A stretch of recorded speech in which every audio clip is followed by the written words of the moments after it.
गाय हमारे देश में पूजनीय है। गाय को हम गौमाता कहते हैं। अगर हम गाय को गौमाता कहते हैं तो गौमाता की रक्षा करना भी हम सब की नैतिक जिम्मेदारी है।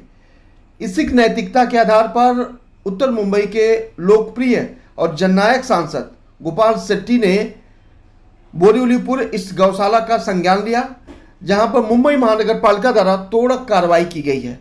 दरअसल सांसद गोपाल शेट्टी ने जो नज़ारा देखा उसे देखकर वह बेहद आहत है।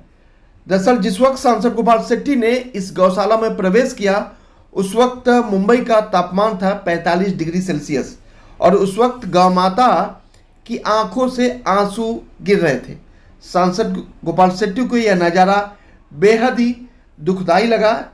यही वजह है कि उन्होंने इस पूरे मामले को गंभीरता से संज्ञान लिया और विश्व हिंदू परिषद और गौरक्षकों से आह्वान किया है कि आप इस मुहिम में उनके साथ खड़े हों। सांसद गोपाल शेट्टी ने बताया कि किस तरह से इस पुराने गौशाला को तोड़ने का काम मुंबई महानगर पालिका ने किया है, लेकिन सांसद गोपाल शेट्टी अब इस लड़ाई में सबसे आगे रहने वाले हैं और उसे बचाने का प्रयास पूरी तरह से वह कर रहे हैं। ऐसे में सांसद गोपाल शेट्टी ने किस तरह 200 फुट का 2 गाय को बांधने वाला शेड था, असेसमेंट है उसका असेसमेंट है। म्युनिसिपालिटी के लोगों ने उसको रिपेयरिंग किया, इसने जाकर तोड़ा। उसको रिपेयरिंग भी इसलिए किया कि 44 डिग्री के टेम्परेचर में 2 गायों को इतना पसीना होता था, तो आजू बाजू के लोगों ने पैसे निकालकर वो 200 फुट के तबेला कहो या तो जो भी गौशाला कहो उसको ठीक ठाक किया। उसको म्युनिसिपालिटी के लोगों ने तोड़ा। मैं बैंड्रा जा रहा था, वापस आया, हमने संघर्ष किया, मैट्रो पुलिस चौकी तक गई और म्युनिसिपालिटी के ऑफिसरों ने उनका गलती छुपाने के लिए दूसरे दिन नोटिस निकाला। पहले दिन तो नोटिस के बगैर तोड़ने के लिए आया, तोड़ा है। मैं इसका अगर कमिश्नर ने संज्ञान लेकर उस ऑफिसर को अगर ताबड़तोड़ उसके ऊपर कार्रवाई नहीं करते हैं तो मैं विश्व हिंदू परिषद के लोगों को ललकार करूंगा कि आप सारी बातें करते हो। ये गौ माता का 200 फुट का जो गौशाला था उसको तोड़ने का काम किया और मुझे दिल से गुस्सा इसलिए आया, आप सबके आंख में से पानी आएगा। मैं जब वहां पर गया तो गौ माता के आंख से पानी आ रहा था, तो मैं बेचैन हो गया एकदम। गौ माता के आंख से पानी आ रहा था। और लास्ट बात बताता हूं, तोड़ने वाला ऑफिसर गोपाल नाम का था, बचाने वाला भी गोपाल नाम का था। भगवान ने शायद सोचा होगा कि एक गोपाल भले बेईमान हो गया लेकिन दूसरा गोपाल तो आएगा इसको बचाने के लिए। मैं जाकर इसको बचाने का काम किया है, आगे देखेंगे क्या क्या होता है। मैं फिर एक बार पार्टी के सारे कार्यकर्ताओं से निवेदन करता हूं, हम आने वाले दिनों में पीयूष गोयल जी के साथ में कंधा से कंधा मिलाकर सारे नगर से सारे विधायक, माजी सांसद के नाते मैं और हम सब लोग मिलकर साथ और सहयोग देके उत्तर मुंबई को आने वाले दिनों में महाराष्ट्र में सबसे ज्यादा वोटों से हमने जिताया। अगले चुनाव में पूरे भारत देश में उत्तर मुंबई ज्यादा से वोट जीते, इस प्रकार का काम हम सब लोग मिलकर करेंगे। बहुत बहुत धन्यवाद। भारत माता की जय, जय महाराष्ट्र, जय श्री राम।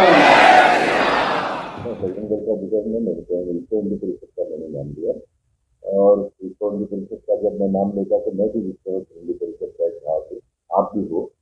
और ये बोरीवली ईस्ट में जो 200 फुट का जो गौशाला था उसमें एक बड़ी गाय को मैंने देखा है, उसमें छोटे छोटे बच्चे ऐसे होंगे। तो वर्षों से है उसका एक लाइसेंस है, प्राइवेट जमीन पर है, महानगर पालिका का कुछ लेना देना नहीं है उसमें।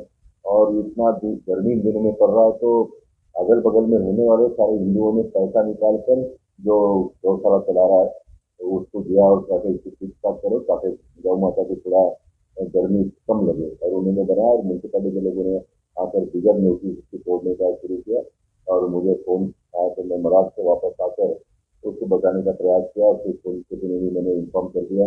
और क्योंकि पुलिस चौकी में मैटर चला गया तो ऑफिसर को डर लग गया तो फिर उसने दूसरे दिन नोटिस दे दिया। अब दूसरे दिन नोटिस देकर हुआ और तकलीफ में आ गया। अगर वो नोटिस नहीं देता तो मैं इस विषय को छोड़ भी देता था, लेकिन अभी इस विषय में छोड़ूंगा नहीं। लेकिन इतना सारा होने के बाद कोई पॉलिटिकल सिस्टम के लोग आए नहीं वहाँ पर।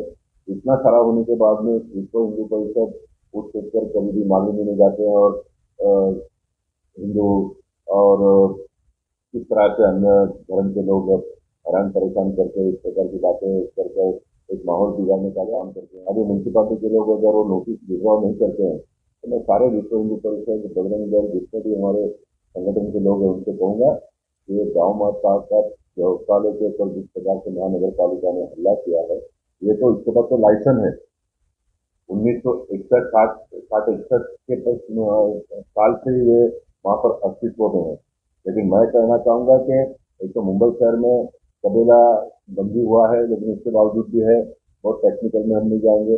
आज भी अगर प्राइवेट जमीन पर कोई खुद के घर के लिए अगर गाय पालना चाहता होगा तो मैं कहूंगा कि उसको आज भी परमिशन मिलने की आवश्यकता है। ये 1962 बिल्कुल नहीं मानता हूँ। मेरी अगर जमीन है तो उस जमीन पर मेरा पूरा अधिकार बनता है। म्यूनसिपालिटी मेरे से टैक्स ले सकते हैं, उससे ज्यादा कुछ नहीं, उससे ज्यादा कुछ नहीं।